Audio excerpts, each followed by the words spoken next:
Hey guys, Alex here with Mr. Greg Pease, our co-host. I am, as every other episode, excited to be here. And again, we bring another good topic. Yes, we do. And it's funny you say I'm excited to be here. Most of you don't know, but I pump him up with candy before he starts. For a man as disciplined as he is on his diet, that's a lot. It's a lot. But no, great topic today. So we want to talk about something. I guess the only thought process that comes into mind with this is wide receiver or wide open. Yep. And it's having that wide open mindset when it comes to different things in life, like criticism and things like that, which we'll dive into deeper. But I think we have a great topic here for those of you who are listening today. And really around being receptive to, being receptive to everything. And so in being receptive doesn't mean that you approved or allowed it, but that you're taking everything in for its value. Absolutely. Well, and one of those things, as individuals, let's face it, we always say, hey, I'm open to criticism. Hey, let me know what it is you think about it. Hey, watch this. And the fact is sometimes criticism stings. Sometimes it hurts. Sometimes it's like, yeah, we're open to it, but the truth is raw. And the truth doesn't give a F about anybody. No, it's just the fact. And when you think about, like, when you said, like, it stings, like the reaction that I thought physically, but it happens mentally for us, like something stings, we kind of flinch. Yeah. And then so then that mind kind of flinches. What happens? You get that contraction. That mind's no longer wide open. Right. And a lot of times we can grow. It's not that someone may deliver you a good message in a bad way. Mm-hmm. Someone may deliver you a good message in a bad way. If you allow the failure of their bad way to not allow you to receive the good message, that's going to then be your fault. That's where you can open up your mind to receptivity. And it doesn't mean that I am okay with or allowing if someone did it in the bad way. It means that it's important for me to receive what was the thing that I can grow from. Well, and it's important that you say it like that too, because the thing is you're absolutely right. Like the delivery of when I tell you something, like if I say, Greg, gray is just a horrible color on you. Like that's more attacking than saying, hey, Greg, you know what? I know you love the color gray, but actually, can you try this color? Have you thought about this? Have you thought about that? Whatever the case may be. And for the record, I'm not saying gray is a horrible color. I just happen to look up. I see gray shirt, gray wall, gray hat, and I'm like, gray. You're like, it's a 50 Shades of Gray. 50 Shades of Greg. Right, 50 Shades. There you go. But no, it's 100% about delivery. And when we think about that with the kids too. Like the way you would communicate with, say, a 5-year-old versus a 15-year-old. Your delivery has to be totally different because the comprehension level is much different. And I think that applies to those of us as we progress through the stages of our career and our life. We need to be spoken to at different levels. Correct. What you tell a high-producing real estate agent or loan officer or CEO, you would not communicate that the same way that you would somebody that's entry level. Absolutely. The message may be the same. Correct. But the delivery needs to be different because what that person's able to intake is going to be different. And so it kind of comes down to, which I love tying into our prior podcast. When we talked about from the leadership stance, we have to be mindful of how we're delivering our message. Right. And then from the growth standpoint of an open mind, it says, regardless of how they delivered their message, what was the message? Yeah. For example, if finding out, if literally you saying about when we discussed the shirt and how you presented the shirt in gray, and you said, hey, this probably ain't the best way to put it. The fact of the matter is, if there was value and then if I was receptive to it, I still could take away a growth point. Yeah, absolutely. And I think that's a big thing to it. You and I were at a conference 2 weeks ago, and the conference that we were initially attending to go to was what we perceived as a higher level, like, Extremely. Hey, this is going to be intense, it's going to be this. And that conference got canceled. When you say what we perceive to be, I mean, they did have 4 a.m. PT. Right. So it was a little bit more intense. The perception versus actual. It was, but we were super excited to go. It was actually a leadership seminar on how to improve, how to sharpen our leadership skills. Yep. No, go ahead. No, and so there was an opportunity. We're like, hey, you know what? That show's canceled. However, there's this other event going on, and we can do X, Y, and Z. The biggest thing that comes into that isn't the quality of the event that maybe we didn't attend. It isn't the quality of the event that we did attend, because I feel there was a lot of value in the event that we did go to. But it was that we were able to reorganize and say, all right, we're still going to make the best of the situation.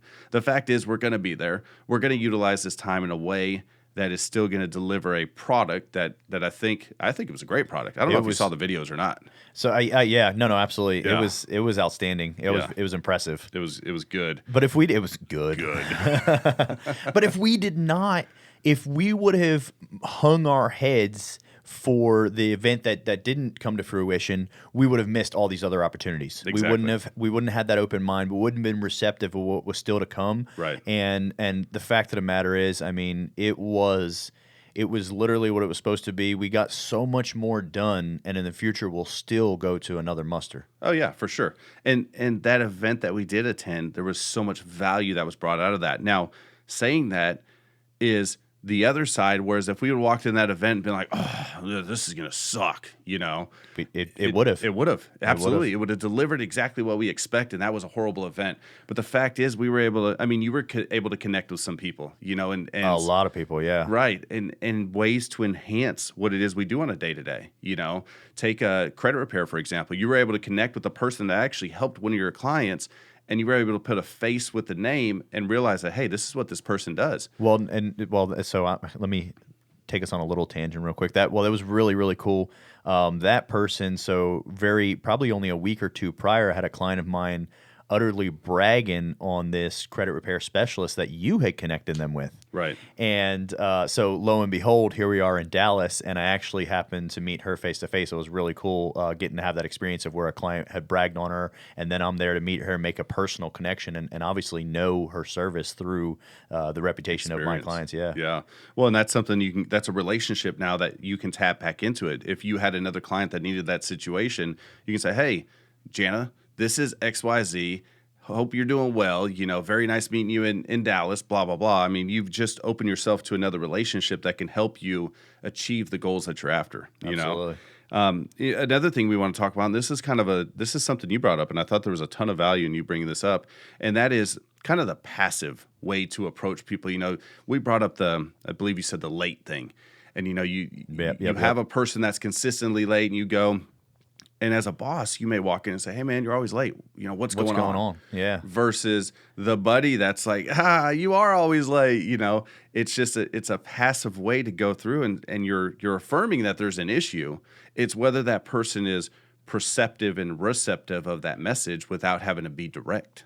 Correct. And then so we look at our boss, right, at some level is paying us or filtering the pay that's coming to us some level, right?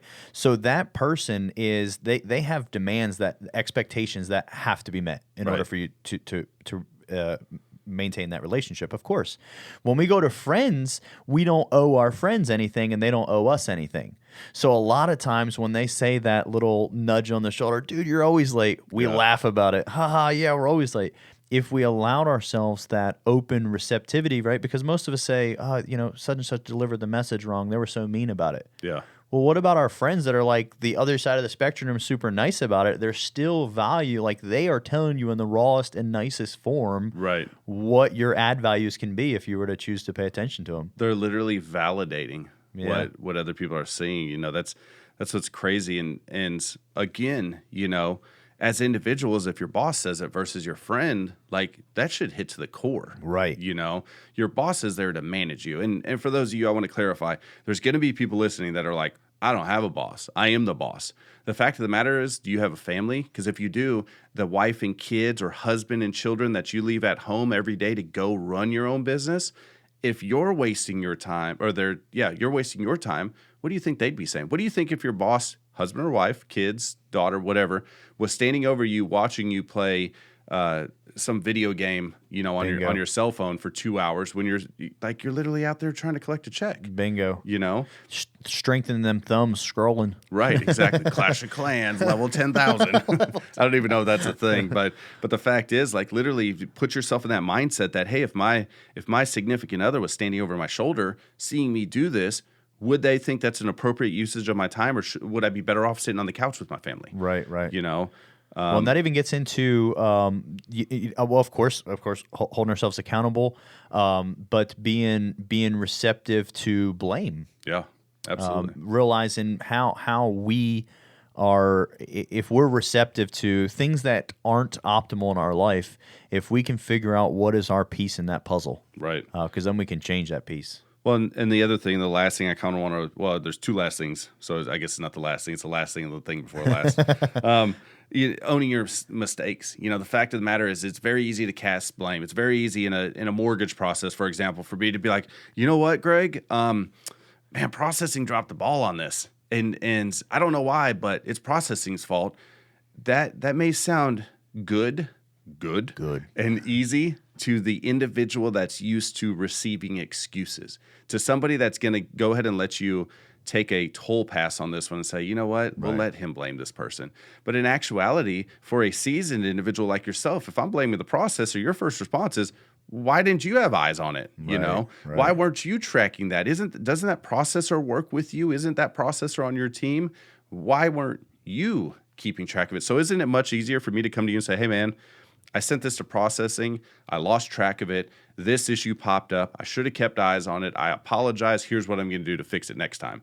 Isn't that a better, like, what can you say? You can't be mad. I mean, yeah, no, absolutely. I mean, and there's a level of comfort in total ownership. Like, I know that you have control of this thing. Right. We're not where we should be, but I still can rest assured that you clearly have all your paws on it. Yep. And here's the greatest thing. So let's say we get to a situation where it was truly out of our hands, okay, where the appraiser didn't show up when he was supposed to or didn't return the report.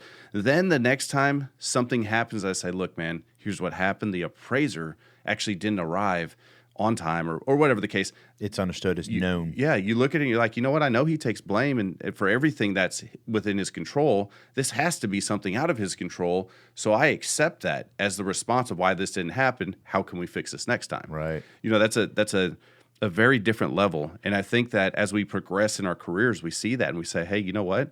If we take ownership from this, it doesn't give us a free pass from when we actually screw up, but it gives some understanding when something does happen that was out of our control. Absolutely. That's huge. It is. It's massive. The last thing I want to dip into, and it's funny I say dip into because I'm talking about the ripple reaction. Oh, wow. Yeah, this is good. It is. So, when we do things, for example, let's go back to the mortgage process of it, and I hate to use this example because I'm not trying to push the fact of what it is we do for a living, but this is what we know. And so let's say it takes a little bit longer to get to the processor, and in turn it affects when the appraisal was ordered, and in turn it affects when we can close it, and in turn it affects when the underwriter can approve it. We now have a ripple based on one person's deficiency. So if I don't deliver it to processing in a timely manner, that means a processor can't do his or her job, which means the other pieces can't fall into play. I've just rippled the whole board. Absolutely. And now at some point we have to work as a dam to stop the ripple. Right. So somebody in the process, whether it's the appraiser getting a rush order, getting it back in time, the processor doing extra work, taking time away from his or her family in order to get my work done, or the underwriter being rushed. Somebody's got to become that dam and stop the ripple, right?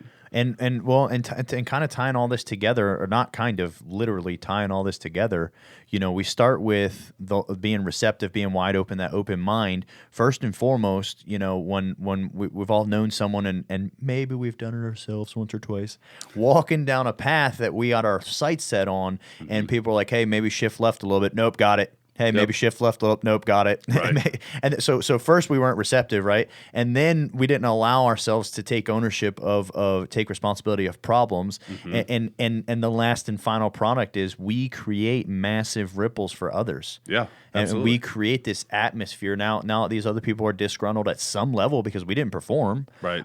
We created events for them, and through all this, we create an atmosphere that's not positive. Yeah, absolutely. So we're going to tie this one up. I know you've got some things going on today. I do as well.